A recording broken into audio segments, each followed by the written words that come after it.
ትኖራለች። ስለዚህ አምላካችን መድኃኒታችን ኢየሱስ ክርስቶስ ወደ ምድረ ግብጽ የተሰደደው ወደ ምድረ ግብጽ የወረደው ስለምንድነው ቢባል በለበሰው ስጋ እንጂ በአምላክነቱ አይደለም። አምላክነቱንማ ከእስራኤልና እስከ ግብጽ ያለው ምድር እንዴት ይወስነዋል? እግዚአብሔር እኮ በዓለም ሁሉ ያለ ነው ብለናል። ጥያቄ የሆነው በተለይ ከኛ ከኦርቶዶክሳውያን ውጭ የሆኑ ሰዎች ከሚያነሷቸው ጥያቄዎች አንዱ እንዴት አምላክ ይሰደዳል? አምላክ እንዴት ይራባል? አምላክ እንዴት ይጠማል? የሚለው በጣም አንኳር ጉዳያቸው ነው። ጌታችን መድኃኒታችን ኢየሱስ ክርስቶስን አቅፋ ግን ተሰደደች። የስደተኞች ተስፋ የሆነውን እሱን ይዛ መሰደድ ከባድ ነገር ነው። በዚያ ውስጥ ደግሞ የገጠማት መከራ በስደቱ ውስጥ ጌታችን መድኃኒታችን ኢየሱስ ክርስቶስ በግብጽ ጥቂት ዓመታትን ቆይቶ ይመለሳል። ዲያብሎስ ግን እኛ ኃጢአት ሰርተን ና ብለን ጎትተን ካላመጣን ነው በስተቀር መቼም ወደ ሰዎች ሕሊና ላይ መለስ አንድ ጊዜ በአምላካችን መለኮታዊ ስራ ከሰዎች ልቦና ወጥቶ ተሰዷል ማለት ነው። አምላክ ከእስራኤል ምድር ተሰደደ። ግን የእግዚአብሔር ሀገር የምትባለዋ እግዚአብሔርን ስታሳድደው የእግዚአብሔር ሀገር ያልሆነችዋ ግብጽ እግዚአብሔርን ተቀበለችው። በእውነቱ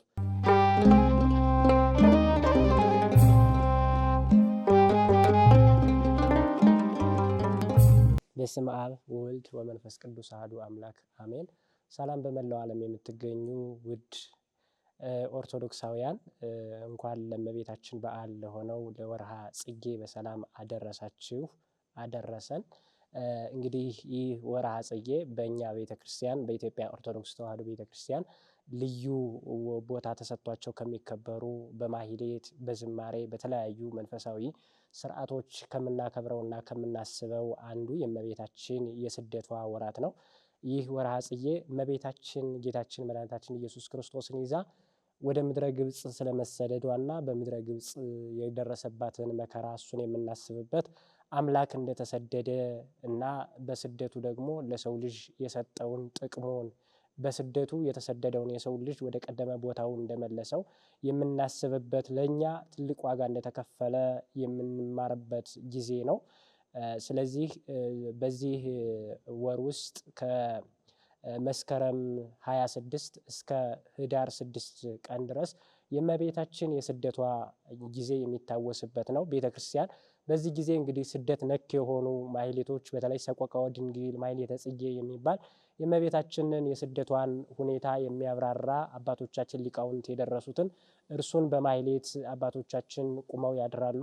ምእመናንም በተመሳሳይ ደግሞ ከዚህ ከእመቤታችን ረድኤት በረከት ይሳተፉ ዘንድ ከሊቃውንቱ ጋር አብረው ቁመው የሚያድሩበት እጅግ በጣም ልዩ ወር መሆኑን የሚታወቅ ነገር ነው። እንግዲህ በዛሬው ቆይታችን አንዳንድ ከናንተም ከተለያዩ ደግሞ ከኛ ውጭ የሆኑ ሰዎች የአምላክን መሰደድ በተመለከተ አንዳንድ የሚነሱ ጥያቄዎችን እነሱን የምንመልስ ይሆናል። እስከ ዝግጅታችን ድረስ አብራችሁን እንድትቆዩ ጠይቃለሁ። ጽጌ የቃሉ ትርጉምና ምስጢሩ ምንድን ነው? ጽጌ ማለት አበባ ነው። ይሄ በተለይ ክረምቱ ካለፈ በኋላ እንደሚታወቀው የሚመጣው የፍሬ ዘመን ነው። በክረምቱና በፍሬ መካከል ግን የሚገኝ ነገር አለ። እሱ መጀመሪያ የሚገኘው ምንድነው? አበባ ነው። ስለዚህ አዝሪት ፍሬ ሊሰጡ ሲሉ አበባ ይታይባቸዋል። ከዛ ከአበባ በኋላ ደግሞ ፍሬ ይገኛል። ክረምቱ ካለፈ በኋላ ያ ክረምት የተስፋ ጊዜ ነው። አበባም የማይታይበት ጊዜ ነው። ያ ክረምት እጅግ አስፈሪ መባረቅት ያሉበት ዝናብ በላይ የሚዘንብበት በታች ዳጥ የሆነበት ጊዜ ነው እና ይሄ ክረምት የተሰኘው ዘመነ ብሉይ ነው። የብሉይ ኪዳን ዘመን ማለት ነው። ዘመነ ጽጌ የምንለው ደግሞ እሱ ካለፈ በኋላ የሚገርመው ነገር በቤተ ክርስቲያናችን ስርዓት ሰኔ 25 ቀን ክረምቱ ከገባ በኋላ የሚወጣው መስከረም 26 ቀን ነው። ስለዚህ ክረምቱ እንደወጣ የሚተካው ዘመነ ጽጌ ወይም ደግሞ የአበባ ዘመን የሚባለው ነው።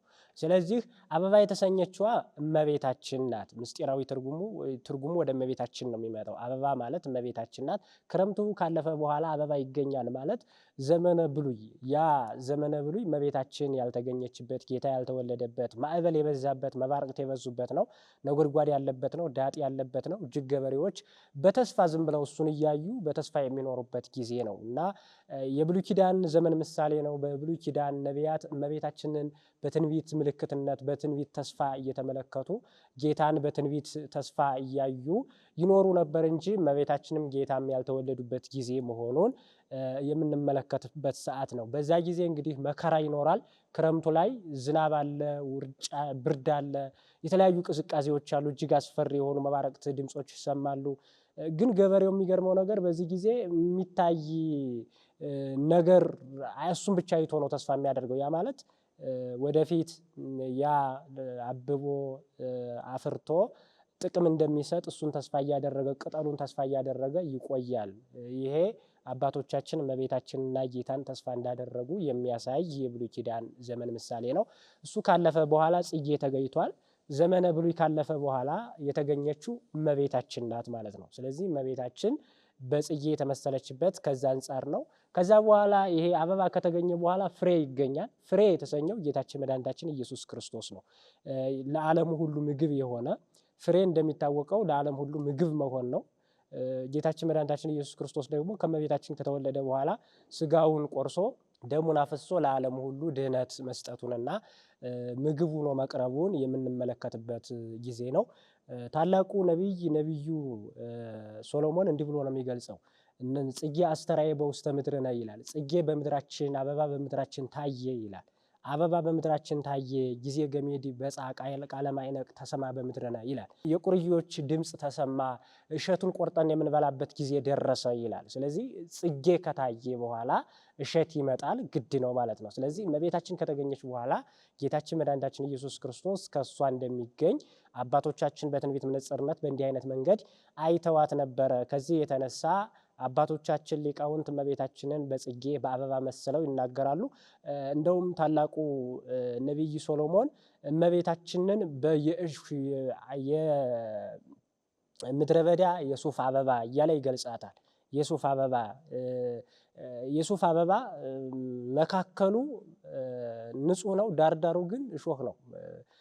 ይሄ አበባው ላይ ምንም አይነት እሾህ የለም፣ ዳርዳሩ ላይ ግን እሾህ አለ። ይሄ ማለት እመቤታችን ጥንተ በደል ጥንተ መርገም የሌለባት ናት። ግን እሾህ በበዛበት ኃጢአት በበዛበት መከራ በበዛበት በዚያ ወቅት ሰው ሁሉ እግዚአብሔርን በበደለበት በዛ ወቅት ስለመገኘቷ ንጽሕት ስለመሆኗ የምንረዳበት ጊዜ ነው። ስለዚህ ዘመነ ጽጌ የምንለው ጽጌ እመቤታችን ናት። ከጽጌ በኋላ ጽጌው ፍሬውን ያስገኛል። እመቤታችን ደግሞ ጌታችን መድኃኒታችን ኢየሱስ ክርስቶስን አስገኝታለች ማለት ነው። ይሄንም ነቢዩ ኢሳይያስ በተመሳሳይ ወየዐርግ ጽጌ እምጉንዱ ይላል።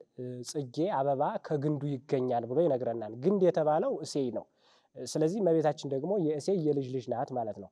ስለዚህ እመቤታችንን በእንዲህ አይነት መንገድ ቅዱሳን ሊቃውንት እሷ ከመወለዷ በፊት በተለያየ መንገድ እመቤታችንን ገልጸዋታል። ስለዚህ ከዚህ የተነሳ ቤተክርስቲያናችን ዘመነ ጽጌ ያለች ይህንን ወራት እመቤታችንን በአበባ መስላ ጌታን ደግሞ በፍሬ መስላ ልጆቿን ታስተምራለች። በእንዲህ አይነት መንገድ እመቤታችንን ቤተክርስቲያን ትገልጻታለች።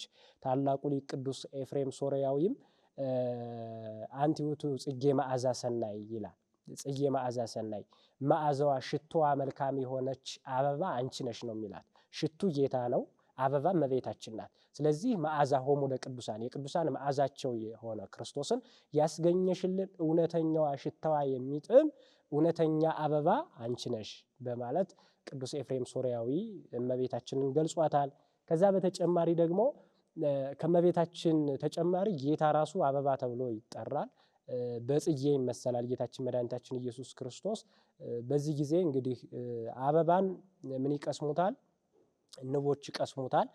ደግሞ ክርስቶስን የቀሰሙ ክርስቲያኖች ናቸው። ስለዚህ በንብ የሚመሰሉት ደግሞ እውነተኞች ክርስቲያኖች ክርስቶስን የሚቀስሙ እነሱ በንብ ተመስለው በቤተ ክርስቲያናችን አስተምህሮ ይነገራል ማለት ነው። ስለዚህ ጽጌ ማለት አበባ ማለት ነው። አበባ ደግሞ ወደ እመቤታችን ስንተረጉመው በእንዲህ አይነት መንገድ ይተረጎማል።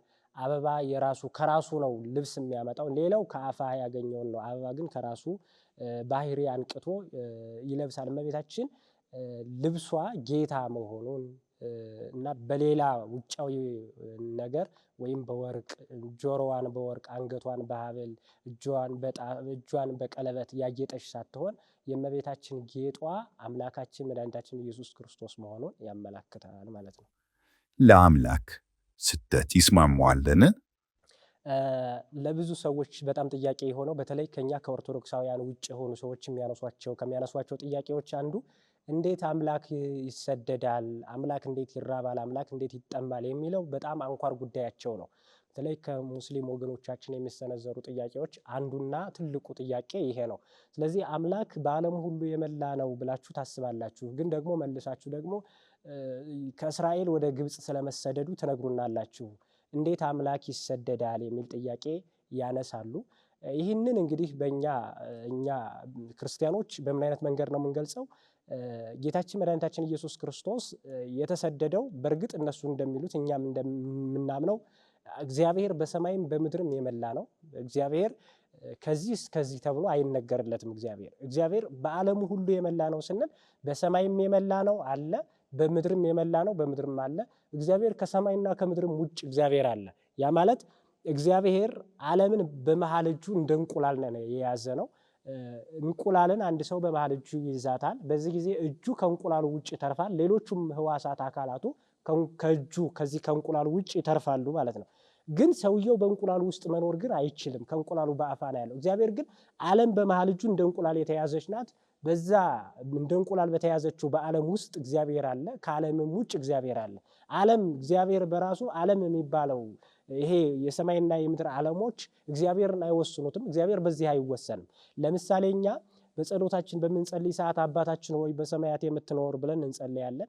ይሄ ማለት አሁን እግዚአብሔር በሰማይ ይኖራል ማለት አይደለም። ማለት እግዚአብሔርን ይሄ ሰማይ የሚባለው ዓለም ለሱ ዓለሙ ሆኖ እሱ ወስኖት በዛ ይኖራል፣ በምድር ግን የለም ማለት ሳይሆን በሰማይ የምትኖር የምንለው ሰማይ ሩቅ ነው፣ በጣም ልዑል ነው ሰማይ። ስለዚህ እግዚአብሔር ስለ ልዕልናው ሰማይ ብለን እንጠራዋለን። እግዚአብሔርን በሰማይ የምትኖር እንለዋለን እንጂ እግዚአብሔር ያለ ሰማይ የኖረ አምላክ ነው፣ የሚኖር አምላክ ነው። እግዚአብሔር ዓለምን ሳይፈጥር በራሱ ዓለምነት የሚኖር ነው። እግዚአብሔር ሰማይም አይወስነውም፣ ምድርም አትወስነውም እግዚአብሔር። ስለዚህ እግዚአብሔር ታዲያ እንዴት ብሎ ይኖራል? በራሱ ዓለምነት ይኖራል። በዓለሙ ሁሉ መልቶ የሚኖረው በእንዲህ አይነት መንገድ ነው። ስለዚህ እግዚአብሔር በሰማይ ትኖራለህ ስንለው ሰማይ ወስኖት ሰማይ ዓለሙ ሆኖ አይደለም። እንደዚሁ በምድርም ብለን ብንገልጽ እግዚአብሔርን ምድር የምትወስነው አይደለም። ያ ከሆነማ እኮ እግዚአብሔር በመጀመሪያ ሰማይና ምድርን ፈጠረ አለ ሙሴ። እንደዛ ከሆነ እግዚአብሔር ሰማይና ምድርን ሲፈጥር መጀመሪያ እግዚአብሔር የት ነበረ? ስለዚህ እግዚአብሔር ሰማይ ሳይፈጠርም በራሱ ዓለምነት ነበረ፣ ምድር ሳትፈጠር እግዚአብሔር በራሱ ዓለምነት ነበረ። ይሄ እግዚአብሔር በሰማይም በምድርም የመላ ሆኖ ከሰማይም ከምድርም ውጭ ደግሞ ምሉ ነው አካሉ እግዚአብሔር ከዚህ እስከዚህ ተብሎ አይነገርለትም። ከዛ የተነሳ ታዲያ እግዚአብሔር በዓለሙ ሁሉ የመላ ከሆነ እንዲህ በሰማይም ያለ በምድርም ያለ ከሆነ መውጣት መውረድ እንደ መላእክትና እንደ ሰው ወይ እንደ ሌሎቹ ፍጥረታት ከዚህ እስከዚህ ሄደ መጣ ወረደ ተብሎ ይነገርለታል ወይ ቢባል ለእግዚአብሔር በአምላክነቱ አይነገርለትም። ምክንያቱም በአምላክነቱ እግዚአብሔር በሁሉም ዓለም የመላ ስለሆነ በሁሉም ዓለም ያለ ስለሆነ ሰው የሌለበት ዓለም ይኖራል፣ እግዚአብሔር ግን የሌለበት ዓለም የለም። ፍጥረት የሌለበት ዓለም ይኖራል፣ እግዚአብሔር የሌለበት ዓለም የለም። እንደዛ ከሆነ ታዲያ እግዚአብሔር ለምን ተሰደደ ትሉናላችሁ ይሉናል። እኛ ተሰደደ የምንለው እግዚአብሔርን በለበሰው ስጋ ነው። በለበሰው ስጋ ያ ማለት እግዚአብሔር ከሰማይ ወደ ምድር ሲመጣ መጣ ብለን የምንናገርለት በራሱ በሰው ስጋ ተወሰነ። በእመቤታችን በአጭር ቁመት በጠባብ ደረት ተወስኖ 9 ወር ከ5 ቀን በማኅፀኗ ኑሮ ከዛ በኋላ ሕፃን ሆኖ ተወለደ ማለታችን እንጂ እግዚአብሔር ከሰማይ መጥቶ በእመቤታችን ማኅፀን አደረ መውጣት መውረድ እንደዚህ ይስማማዋል ማለት አይደለም። እግዚአብሔር በዓለሙ ምሉ ሲሆን ግን በዓለሙ የመላው እግዚአብሔር ያን በእመቤታችን ማኅፀን መጥቶ 9 ወር ከ5 ቀን በእመቤታችን ማኅፀን ጽንስ ሆኖ ተወለደ። ስለዚህ በለበሰው ስጋ ተሰደደ። ሰው ስለሆነ ማን አምላክ ሰው ሲሆን ሰው ደግሞ አምላክ ሆነ።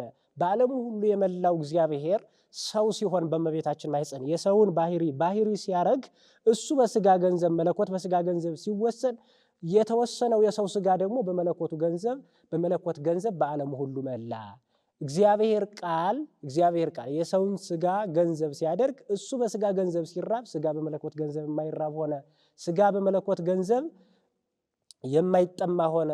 መለኮት በስጋ ገንዘብ ሲታመም ስጋ ደግሞ በመለኮት ገንዘብ የታመሙትን ይፈውስ ነበረ ብላ ቤተክርስቲያናችን በእንዲህ አይነት መንገድ ትገልጸዋለች። ስለዚህ አምላካችን መድኃኒታችን ኢየሱስ ክርስቶስ ወደ ምድረ ግብፅ የተሰደደው ወደ ምድረ ግብፅ የወረደው ስለምንድን ነው ቢባል በለበሰው ስጋ እንጂ በአምላክነቱ አይደለም። አምላክነቱንማ ከእስራኤልና እስከ ግብፅ ያለው ምድር እንዴት ይወስነዋል? እግዚአብሔር እኮ በዓለም ሁሉ ያለ ነው ብለናል። ስለዚህ እግዚአብሔር እንደ ሰዎች ከአንድ ቦታ ሲታጣ ከአንድ ቦታ የሚገኝበት አጋጣሚ የለውም እግዚአብሔር። ስለዚህ ያ የሆነው ለምንድን ነው ቢባል በለበሰው ስጋ ነው። በለበሰው ስጋ ተራበ እንላለን፣ በለበሰው ስጋ ተጠማ እንላለን፣ በለበሰው ስጋ መከራ ተቀበለ እንላለን። ይህም ሁሉ የሆነው በለበሰው ስጋ ነው። ስለዚህ በለበሰው ስጋ ወደ ምድረ ግብፅ ወረደ፣ ከእስራኤል ወደ ግብፅ ወረደ። ምክንያቱም ሰው ስለሆነ የሰውን ባህሪ ስላደረገ በዓለሙ የመላ ሲሆን ግን ደግሞ በለበሰው ሥጋ ደግሞ ከኢየሩሳሌም ከዚህ ከቤተልሔም ወደ ምድረ ግብፅ መሰደዱን እንመለከታለን። ይሄ እንግዲህ ጌታችን መድኃኒታችን ኢየሱስ ክርስቶስን ክርስቶስ የሚለውን ስያሜ ወይም ደግሞ ክርስቶስ የሚለውን ስም ስንረዳው ያን ጊዜ የምናውቀው ይሆናል። ያ ማለት ክርስቶስ ማለት ከሁለት አካል አንድ አካል ከሁለት ባህሪ አንድ ባህሪ የሆነ ማለት ነው። በእኛ ኢየሱስ ክርስቶስ ቃል ዘተሰብአ ሰው የሆነው እግዚአብሔር ቃል ኢየሱስ ክርስቶስ የሚለው ስም ከሁለት አካል አንድ አካል ከሁለት ባህሪ አንድ ባህሪ ሲሆን የወጣለት ስም ነው ይላል። ስለዚህ ይሄ ስም ከሁለት አካል አንድ አካል ሲሆን ከሁለት ባህሪ አንድ ባህሪ ሲሆን ማለት መለኮት ከሥጋ ጋር ሲዋሃድ መለኮት ከሥጋ ጋር አንድ ሲሆን መለኮት ሥጋን ሲዋሃደውና ሲያከብረው የሥጋን ገንዘቡ ሲያደርግ የወጣለት ስም ነው። ስለዚህ ኢየሱስ ክርስቶስ የምንለው አካል ወይም ኢየሱስ ክርስቶስ የምንለው አምላካችን በለበሰው ሥጋ የሚራብ ሲሆን የተራበ ሲሆን ደግሞ በአምላክነቱ ደግሞ ረሃብተኞችን ያጠግብ ነበረ። ለምሳሌ በቅዱስ ማቴዎስ ወንጌል ምዕራፍ 4 ላይ ስንመለከት ጌታችን መድኃኒታችን ኢየሱስ ክርስቶስ 40 መዓልትና 40 ሌሊት ከጾመ በኋላ ወእምዝርህበ ይላል። ከዛ በኋላ ተራበ ይላል። አሁን ይሄ የተራበው ኢየሱስ ክርስቶስ ከፍ ብለን ግን ስንመለከት 5 በቅዱስ ሉቃስ ወንጌል ምዕራፍ 9 ስንመለከት ደግሞ የ5 ገበያ ሕዝብን በ2 ዓሣና በ5 እንጀራ እነሱን ስለማጥገቡ እንግዲህ 5000 ሰው ማለት ነው። 5000 ሰው እንዴት በ2 ዓሣና በ5 እንጀራ እንዴት ሊጠግብ ይችላል? ይህንን ያደረገው አምላክ ነው። ከዛ ተራበ እንላለን። የተራበው እንደ ሰውነቱ፣ ከዛኛው ደግሞ የተራቡትን አጠገባቸው፣ ረሃባቸውን አስወገደላቸው እንላለን። እንዲህ እንደሆነ ወንጌል ነገረን። እዛ ደግሞ በአምላክነቱ ይህን አደረገ። ወደ ኪሞ ጊዜ ኢየሱስ በሐዊረ ፍኖት ይላል ቅዱስ ዮሐንስ። ጌታችን መድኃኒታችን ኢየሱስ ክርስቶስ መንገድ በመሄድ ደከመ። ማን? ክርስቶስ መንገድ በመሄድ ደከመ አይደለ? ከዛ ተመልሰን ደግሞ የቅዱስ ማቴዎስ ወንጌል ምዕራፍ 11 ከቁጥር 28 ላይ ደግሞ ስንመለከት እንዲህ የሚል ቃል እናገኛለን። አንትሙ ክቡዳነ ጾር ንዑ ኀቤ ወአርፈክሙ፣ እናንተ ሸክማችሁ የከበደ ወደ እኔ ኑ፣ እኔ ደግሞ ሸክማችሁን አቀልላችኋለሁ ይላል። እዛ እሱ ደክሟል አለን። ከዚህኛው ደግሞ መጣና እናንተ ሸክማችሁ የከበደ ወደ እኔ ኑ፣ እኔ ደግሞ ሸክማችሁን አቀልላችኋለሁ። ይሄ ማለት እኮ ተመልከቱ፣ ኢየሱስ ክርስቶስ በሥጋው እየተራበ በአምላክነቱ ደግሞ የሚያጠግብ ነው። በሥጋው እየደከመ በአምላክነቱ የደከሙትን ሰዎች ሸክማቸውን ደግሞ ያቀልላቸዋል። እና መድኃኔዓለም ክርስቶስ ይህን ያደረገው በለበሰው ሥጋ ተራበ እንላለን። በአምላክነቱ ደግሞ የተራቡትን ሲያጠግብ እንመለከተዋለን። በለበሰው ሥጋን እንደተዋሃደ ለማጠየቅ ደከመ እንለዋለን። ደግሞ በአምላክነቱ ደግሞ የደከሙትን ሰዎች ብርታት ሲሰጣቸው እንመለከታለን። ለምሳሌ አንድ ግሩም ሐሳብ እናንሳ። የቅዱስ ዮሐንስ ወንጌል ምዕራፍ 11 ስንመለከት ስለ አልዓዛር መሞት ይነግረናል። በዚህ ጊዜ ጌታችን መድኃኒታችን ኢየሱስ ክርስቶስ ደቀ መዛሙርቶቹን እንዲህ አላቸው። አልዓዛር አርክነኖመ፣ ወዳጃችን አልዓዛር አንቀላፍቷል አላቸው። ሂደን አንቀላፍቷልና እሱ ወዳለበት እንሂድ አላቸው። ከዛ በኋላ ሄዱ። በኋላ ምን አለ ጌታችን መድኃኒታችን ኢየሱስ ክርስቶስ ከዛ ከደረሱ በኋላ አይቴ ቀበርክምዎ ለአልዓዛር፣ አልዓዛርን ወዴት ቀበራችሁት አለ። ፊት እኮ ስለ አልዓዛር መሞት ማንም የነገረው የለም፣ ራሱ ነው ያወቀው። ከሄደ በኋላ ግን አልዓዛርን ወዴት ቀበራችሁት አለ። አሁን ምን ማለት ነው ቢባል ከዛ አልዓዛርን መሞቱን ሳይነግረው ማንም ሰው ሳይነግረው እሱ አውቆ አልዓዛር ሙቷል ወይም ደግሞ በጌታችን መድኃኒታችን ኢየሱስ ክርስቶስ ሐሳብ አልዓዛር አንቀላፍቷል ብሎ ለደቀ መዛሙርቶቹ ነገራቸው። ማንም የነገረው ሳይኖር ከዛኛው ሂዶ ግን እንዴት የሞተው አልዓዛር የተቀበረበት ቦታ እንዴት ይጠፋዋል ቢባል ይህንን ያደረገው እንደ አምላክነቱ አምላክ እንደሆነ ለማጠየቅ አልዓዛር እንዳንቀላፋ ነገራቸው።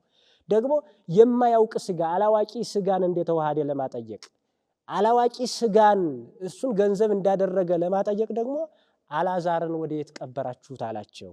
እና ይህንን ቅዱስ ዮሐንስ አፈወርቅ የተባለው ሊቅ ሲተረጉም ይሄ ምን አለ? አኮ ኢያእሚሮ ኅቡዓት አላ ከመ ይሃብ መካነ ለጥንተ ትስብእቱ አለ። አሁን እኮ እሱ እኮ ከታች እኮ ስለ አልዓዛር መሞት ተናግሮ እንዴት ከፍ ብሎ አልዓዛርን ወዴት ቀበራችሁት አለ ላለው መልስ ሲሰጥ እሱ እኮ ይሄንን አላውቅ ብሎ አይደለም እኮ ያንን አላዋቂ የነበረን ሥጋ እንደተዋሃደ ለማጠየቅ እንዲህ አለ እንጂ እሱስ የተቀበረበትን የማያውቅ ሆኖ አይደለም ማለት። ስለዚህ መድኃኔዓለም ክርስቶስ በለበሰው ሥጋ ያንን የለበሰው ሥጋ የማያውቅ አላዋቂ ሥጋን እንደተዋሃደ ለማጠየቅ ያንን አደረገ እንጂ እንደዛ አይነት ንግግር ተናገረ እንጂ የማያውቅ ሆኖ አይደለም።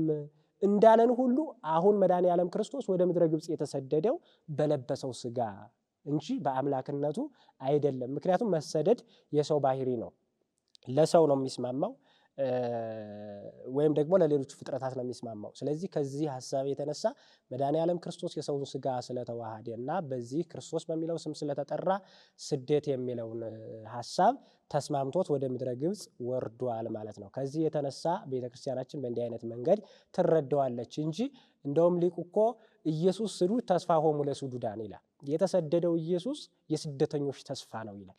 ያ የተሰደደው እንዴት ስደተኛ ለስደተኛ እንዴት ተስፋ ሊሆን ይችላል? እርሱ በለበሰው ሥጋ ቢሰደድም ግን በአምላክነቱ ደግሞ ለተሰደዱት ሰዎች መጠጊያቸውና ተስፋቸው ነበረ። ከዚህ የተነሳ ቤተክርስቲያናችን በእንዲህ አይነት መንገድ በለበሰው ሥጋ ተሰደደ፣ በለበሰው ሥጋ ተራበ፣ በለበሰው ሥጋ ተጠማ፣ በለበሰው ሥጋ ደከመ፣ በለበሰው ሥጋ ወጣ ወረደ፣ በአምላክነቱ ደግሞ የሚያንቀላፋ ሆኖ ሳለ በአምላክነቱ ደግሞ ባህርን ሲገስጽ እንመለከተዋለን። በአምላክነቱ ደግሞ የተራቡትን ሲያጠግብ እንመለከተዋለን። በአምላክነቱ ወደ ሰርግ ቤት ሲሄድ በሰውነቱ ወደ ሰርግ ቤት ሲሄድ እናያለን። በአምላክነቱ ደግሞ ውሃውን ወደ ወይንነት ሲቀይር እንመለከተዋለን። ስለዚህ እንደ ሰውነቱ ከኢየሩሳሌም ወይም ደግሞ ከቤተልሔም ወደ ምድረ ግብፅ ተሰደደ። ስለዚህ አምላክ ተሰደደ ያልነው በለበሰው ሥጋ እንጂ በባህሪው አምላክ ይሰደዳል ብለን አናምንም ማለት ነው። አምላክ ለምን ተሰደደ? ጥቅሙስ ምንድን ነው? የክርስቲያኖች ጥያቄ አንዱ ጌታችን መድኃኒታችን ኢየሱስ ክርስቶስ ለምን ተሰደደ? ምክንያቱም ይህንን የሚሉበት ምክንያት ስለምንድን ነው? ተደጋጋሚ በወንጌሉም እንደተጠቀሰው አይሁድ ይፈልጉት ነበረ። ማንን ለመግደል? ክርስቶስን ለመግደል። ግን በመካከላቸው ሆኖ ሳለ ግን ይሰወራቸው ነበር እና ክርስቶስ በዚያ ጊዜ ሄሮድስ በሚፈልገው ጊዜ እዛው አካባቢ ሆኖ መሰወር አይችልም ነበረ? ለምን ወደዛ መሰደድ አስፈለገው? እና ምክንያቱ ምንድን ነው ብለው የሚያነሱ ወገኖች ስላሉ ይሄ ጌታችን መድኃኒታችን ኢየሱስ ክርስቶስ የተሰደደበት ምክንያት መጀመሪያ ወደ ኦሪት ዘፍጥረት ስንሄድ የመጀመሪያው ስደተኛ አዳም መሆኑ ይታወቃል። ይህንን ስደተኛ አዳምን ወደ ቀደመ ቦታው ሊመልሰው ነው እግዚአብሔር የተሰደደው። ስደተኛው አዳምን ለእርሱ ካሳ ሊከፍል ስለመጣ በጠቅላላ መድኃኔዓለም ክርስቶስ ያደረጋቸው ነገሮች ሁሉ ለአዳም የተከፈለ ዋጋ ነው። ስለዚህ አዳም እንደተሰደደ አምላካችን ተሰደደለት። ሥጋህን ደምህን እንዳፈሰስክ ደሜን አፍስሼ እኔ በመስቀል እንዲህ አድርጌ አድንሃለሁ አለው ይላል አይደለ? ስለዚህ አዳም ከጎኑ የፈሰሰውን ደም መስዋዕት አድርጎ አቅርቧል። አንተ ከጎኑ የፈሰሰውን ደም መስዋዕት አድርገህ እንዳቀረብክ እኔ ጎኔን ተወግቼ ደሜን አፍስሼ እኔ አንተን እታደግሃለሁ አድንሃለሁ ባለው መሰረት ወደዚህ ዓለም ስለመጣ የተሰደደው ስደተኛው አዳምን ለመመለስ ያደረገው የካሳ ስራ ነው።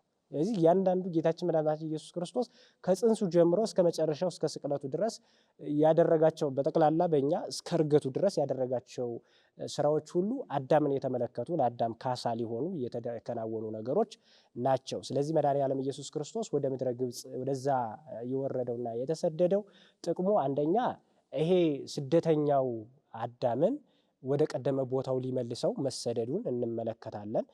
በእርግጥ ቅዱስ ጳውሎስ በፊልጵስዩስ መልእክቱ የሚለው ሐሳብ አለ። ወለነሰ ዘውስተ ሰማያት ሀገረነ፣ የኛ ሀገራችን በሰማይ ነው ይላል አይደል? ስለዚህ የሰው የአዳም ልጆች ሁሉ አገራቸው ይህ ዓለም አልነበረም፣ ሌላ ነው አገራቸው። አነ ፈላሲ ከመኩሉ አበውዬ፣ እኔ እንደ አባቶቼ ስደተኛ ነኝ ይላል ነቢየ እግዚአብሔር ዳዊት። ስለዚህ አዳም ወደዚህ ምድር ተሰዶ ስለመጣ መድኃኔዓለም ክርስቶስ ያን ስደቱን ሊያርቅለትና ወደ ቀደመ ቦታው ሊመልሰው እረፍት ሊሰጠው ስለመጣ ስለ አዳም ፈንታ እሱ ተሰደደለት። ስለ አዳም ፈንታ ራቁቱን አዳም ስለሆነ እግዚአብሔር ራቁቱን ሆነለት አይደል? ስለዚህ መድኃኔዓለም ክርስቶስ ይህን አደረገለት። አንደኛው ይሄ ነው።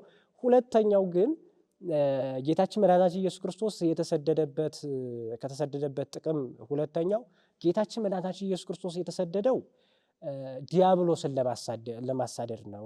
ጌታችን መድኃኒታችን ኢየሱስ ክርስቶስ የተሰደደው ከእስራኤል ምድር ነው።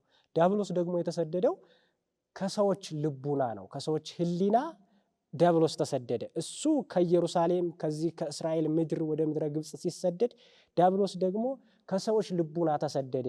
ጌታችን መድኃኒታችን ኢየሱስ ክርስቶስ በግብፅ ጥቂት ዓመታትን ቆይቶ ይመለሳል። ዲያብሎስ ግን እኛ ኃጢአት ሰርተን ና ብለን ጎትተን ካላመጣን ነው በስተቀር መቼም ወደ ሰዎች ሕሊና ላይ ይመለስ። አንድ ጊዜ በአምላካችን መለኮታዊ ስራ ከሰዎች ልቦና ወጥቶ ተሰዷል ማለት ነው። ጉየተ ሕፃን አጉየዮ ለዲያብሎስ ይላል ቅዱስ ቄርሎስ።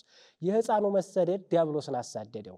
ለዚህ እኮ ነው በሞቱ ለሞት ደምሰሶ በሞቱ ሞትን አጠፋው ብለን እናገራለን። በሞቱ ሞትን አጠፋው። ስለዚህ በክርስቶስ ሞት የሞተው ሰይጣን ነው ማለት ነው።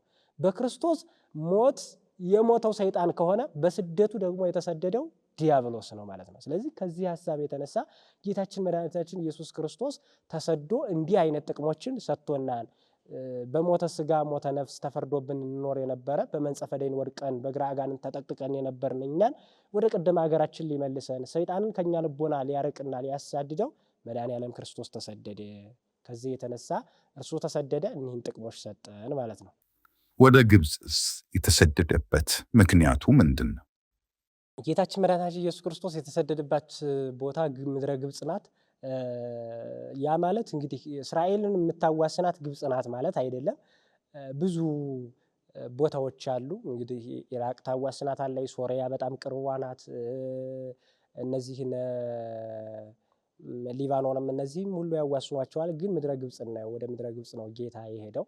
የሚገርመው ነገር ግን ወደዚህ ሲሄድ በጣም ሰፊ ረዝም ኪሎ ሜትሮችን ነው አቋርጣ እመቤታችን የተሰደደችው። እና ጌታ ወደዚህ የተሰደደበት ምክንያቱ ምንድን ነው ቢባል ምሳሌው ትንቢቱ ይፈጸም ዘንድ ነው። ምሳሌው አባቶቹ እነ ያዕቆብ እስራኤላውያን ወደ ምድረ ግብፅ ወርደው ነበረ፣ እሱ ነው ምሳሌው። ትንቢቱ ግን ወደ ምድረ ግብፅ እንደሚወርድ ነቢዩ ኢሳይያስ ምዕራፍ 19 ቁጥር 1 ላይ ምን ይላል? ወይ ወርድ እግዚእነ ውስተ ምድረ ግብፅ ተጽዕኖ ዲበ ደመና ቀሊል ይላል። በፈጣን ደመና እግዚአብሔር ተጭኖ ወደ ምድረ ግብፅ ይወርዳል ይላል። ወደ ምድረ ግብፅ ይወርዳል በፈጣን ደመና ተጭኖ ማለት በእመቤታችን ጀርባ ታዝሎ ወደ ምድረ ግብፅ ይወርዳል። ፈጣን ደመና የተባለችው እመቤታችን ናት። ይህንን ሊቁ በሌላ ሀሳብ እመቤታችን እንደሆነች ሲገልጽ ምን ይላል? አፍጣኒተ ረድኤት በጊዜ ምንዳቤ አፍጣኒተ ረድኤት ማርያም ይላታል።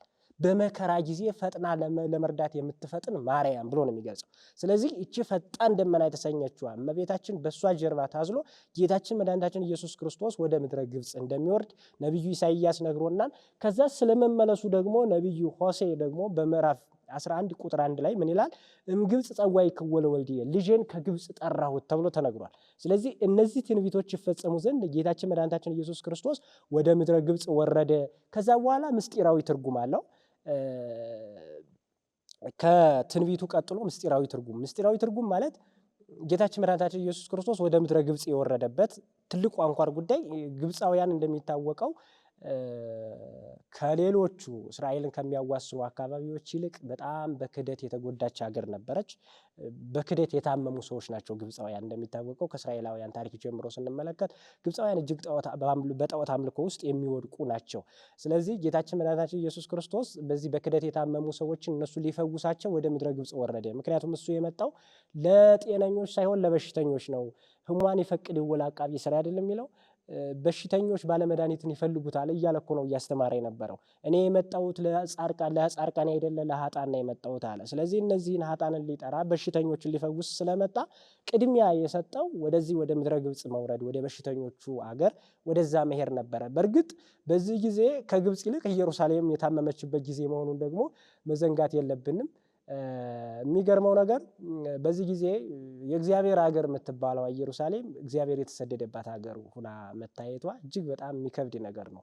እግዚአብሔር ሀገሩ ተብላ ትጠራለች። የእግዚአብሔር ሕዝብ መኖሪያ እየተባለች የእግዚአብሔር ሀገር እየተባለች ግን እግዚአብሔር የተሰደደባት፣ ይሄ በጣም ቀላል ነገር አይደለም። ክርስቲያን እየተባሉ ክርስቶስ የተሰደደበት ልቡና ካለ በጣም ከባድ ነው። ይህን ነው የሚያሳየን። እና አምላካችን እግዚአብሔር ያቺ ከፍ ከፍ ያለችዋ ኢየሩሳሌም አሁን ግን አምላኳ ጌታዋን ስላሳደደች እስከ ሲኦል የወረደች ናት። እንደውም ጌታችን መድኃኒታችን ኢየሱስ ክርስቶስ የሰዶምና የገሞራን እርሱን ለንጽጽር አቅርቦ ምን አለ?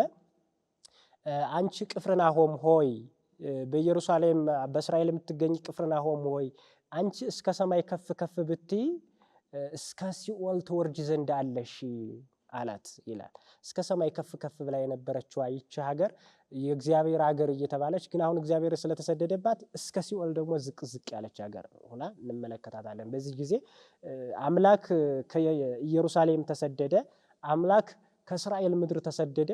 ግን የእግዚአብሔር ሀገር የምትባለዋ እግዚአብሔርን ስታሳድደው የእግዚአብሔር ሀገር ያልሆነችዋ ግብፅ እግዚአብሔርን ተቀበለችው። በእውነቱ ይቀላል ሁኔታ አይደለም እና ግን በዚሁ እግር መንገዱ እነዚህ ሁኔታዎች እንዲፈጸሙ አምላካችን መድኃኒታችን ኢየሱስ ክርስቶስ ወደ ምድረ ግብፅ ወርዷል ማለት ነው።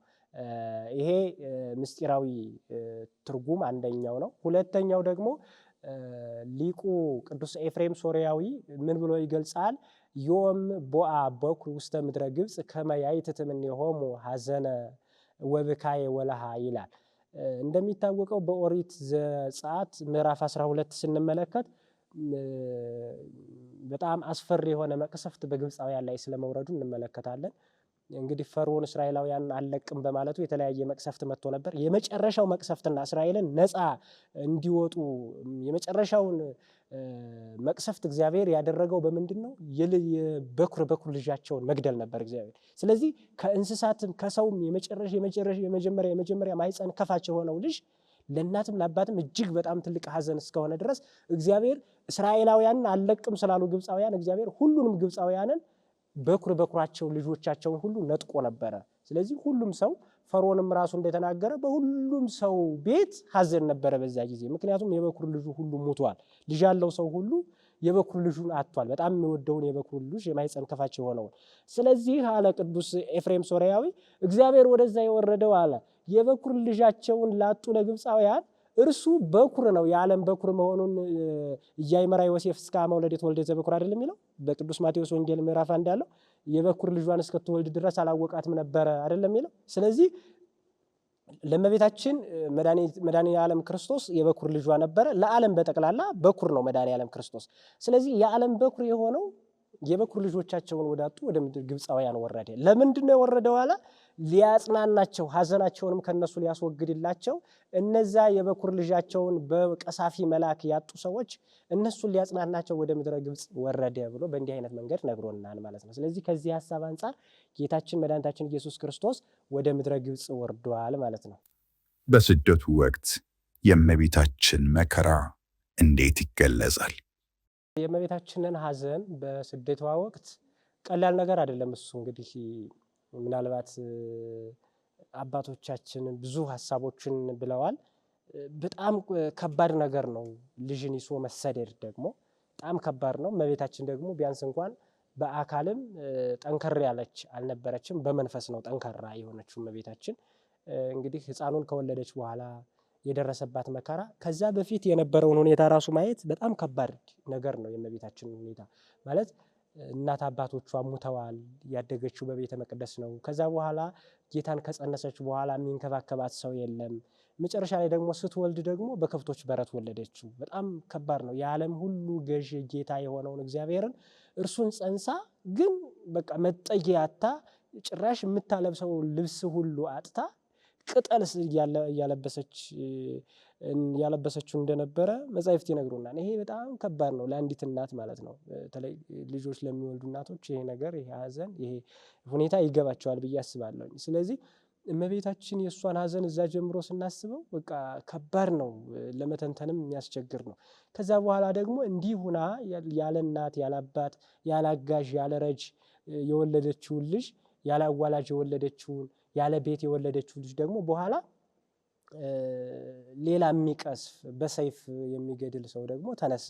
ይሄ በጣም አስቸጋሪ ነገር ነው።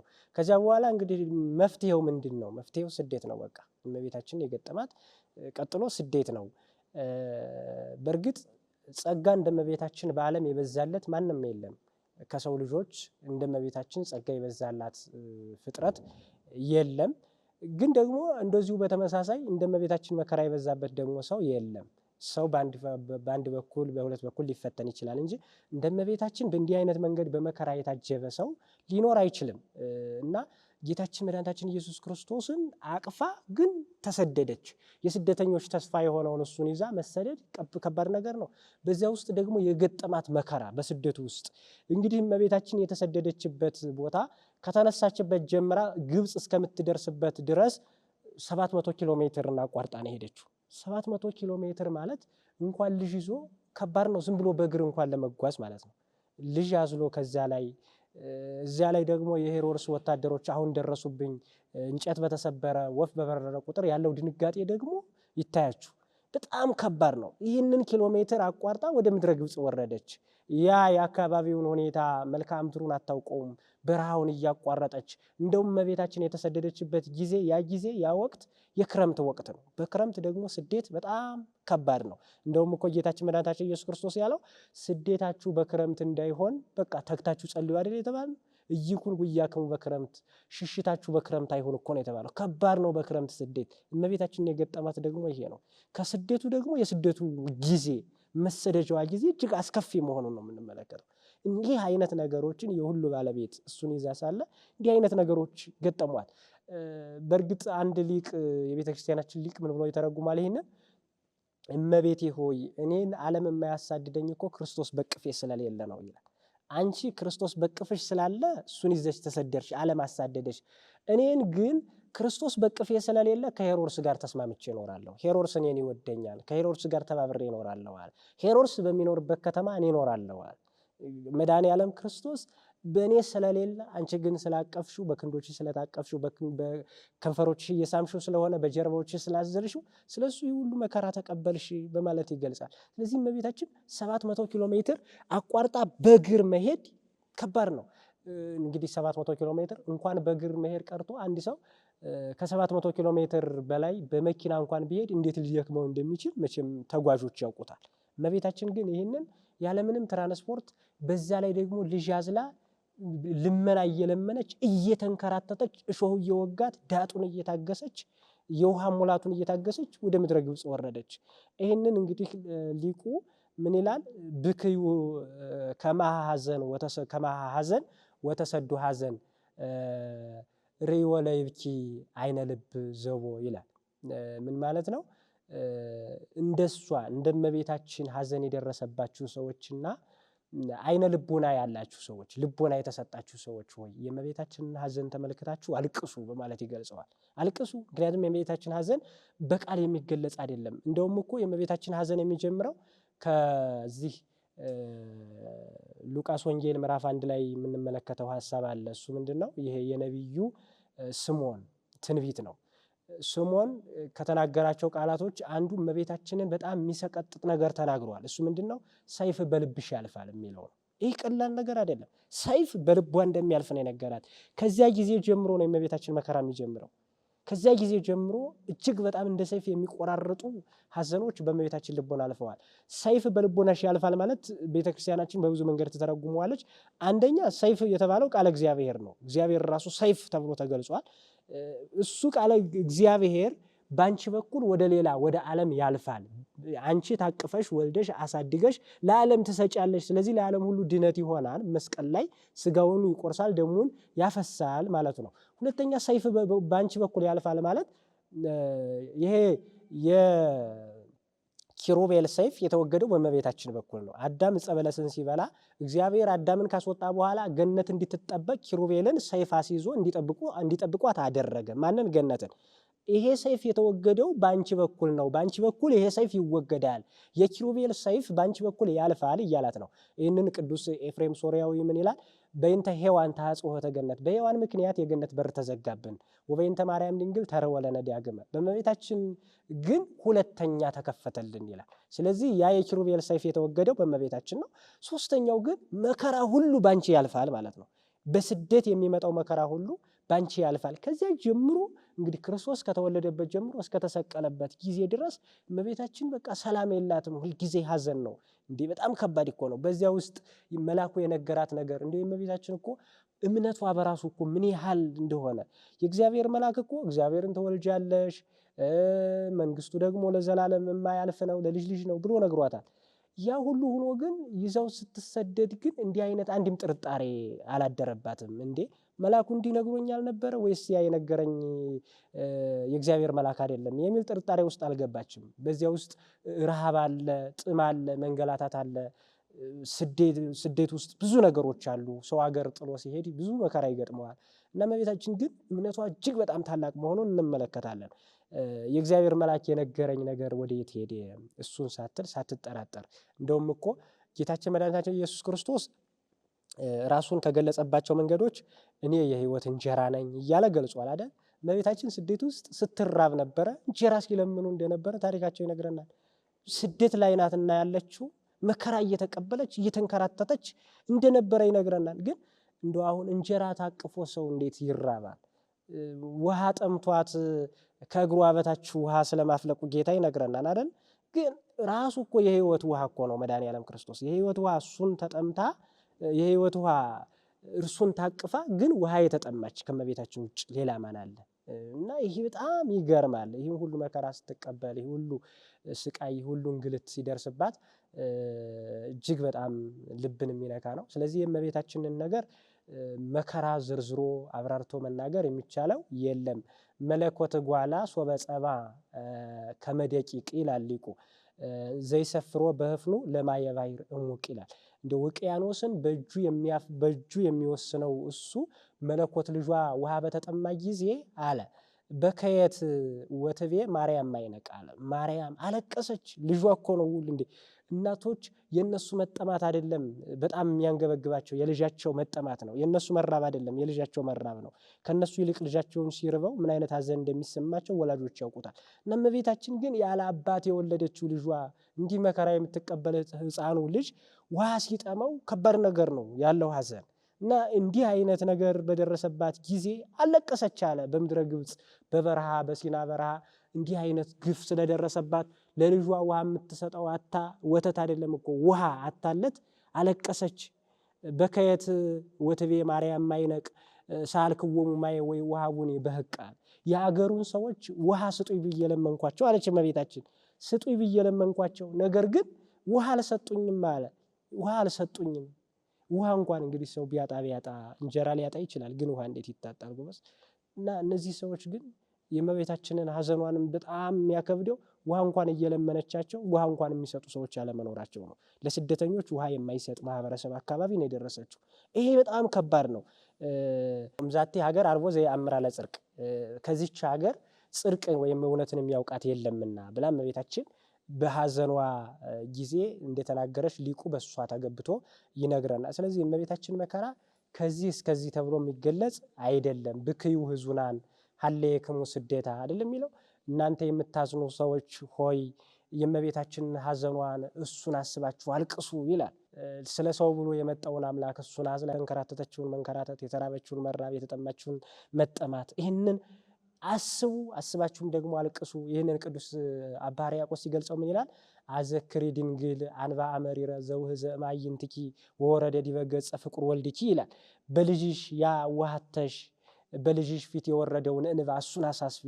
የዚህ የሄሮድስ ወታደሮች መጥተው ልጅሽን ለመግደል በተነሳሱ ጊዜ መጡ በተባለ ጊዜ ያን በልጅሽ ፊት ልጄ ሆይ ላላድንህ ይህን ሁሉ መከራ ተቀበልኩ ብለሽ በልጅሽ ፊት የፈሰሰውን እንባ እሱን ሁሉ አሳስቢ እያለ ሊቁ አባ ሕርያቆስ በእንደዚህ አይነት መንገድ ይገልጸዋል። ስለዚህ እመቤታችን ሐዘን በቀላል መንገድ የሚገለጽ አይደለም።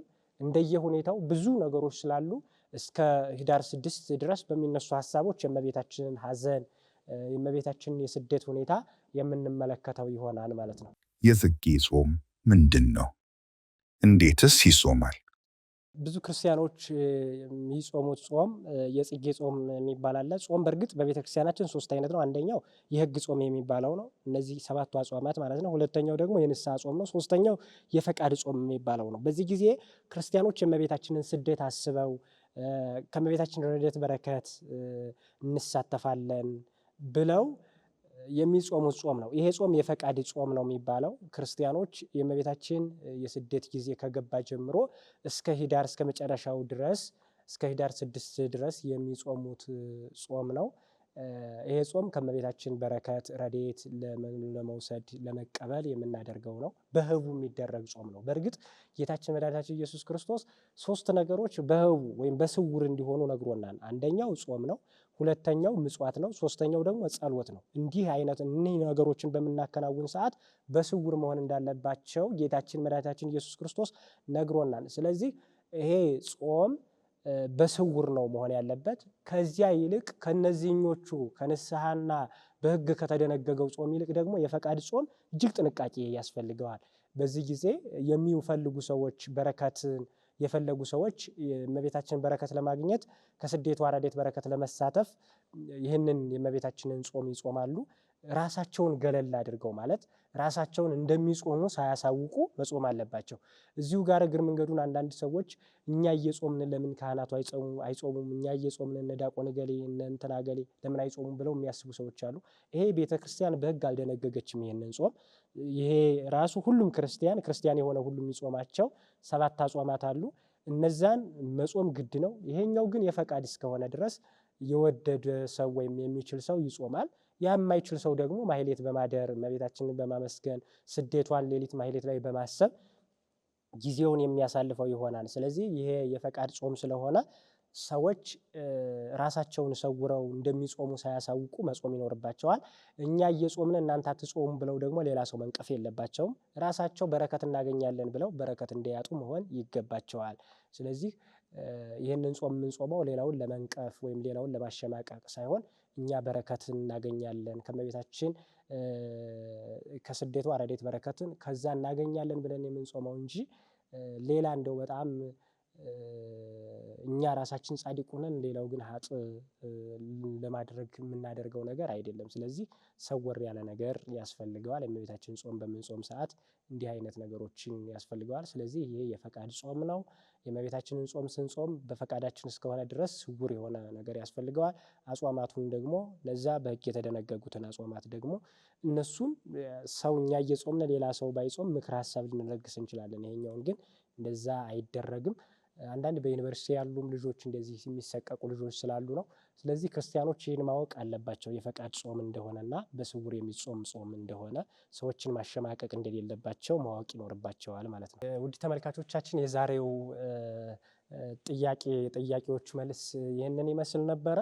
ቀጣይ ጥያቄ ያላችሁ ክርስቲያኖች ጥያቄያችሁን የዶግማ ሊሆን ይችላል፣ የስርዓት ሊሆን ይችላል የትኛውም ጥያቄ የምትሉት ለእናንተ በህይወታችሁ ጥያቄ የሆነባችሁ ነገር ካለ ከስርዓትም ሆነ ከሃይማኖታዊ ቋሚ ዶክትሪን ጥያቄ እነሱ እንዲህ አይነት ጥያቄዎች ካሏችሁ በኮሜንት ላይ ማስቀመጥ ትችላላችሁ። ይህንን እጨጌ ሚዲያን ፎሎው፣ ሰብስክራይብ እንዲሁም ሸር እና ኮፒ ሊንክ በማድረግ ወንጌል ለዓለም እንዲዳረስ የበኩላችንን ክርስቲያናዊ ግዴታችንን መወጣት ይገባናል። ስለዚህ ጥያቄ ካላችሁ በእንዲህ አይነት መንገድ ጥያቄያችሁን ማቅረብ ትችላላችሁ። ለነበረን ሰዓትና ጊዜ የአባቶቻችን አምላክ ልዑለ ባሕርይ እግዚአብሔር የተመሰገነ ይሁን። የአብ ጸጋ፣ የወልድ ቸርነት፣ የመንፈስ ቅዱስ ፍቅር አንድነት፣ የእመቤታችን አማላጅነት፣ የቅዱሳን ተራዳይነት ከሁላችን ጋር ይሁን። ወስብሐት ለእግዚአብሔር።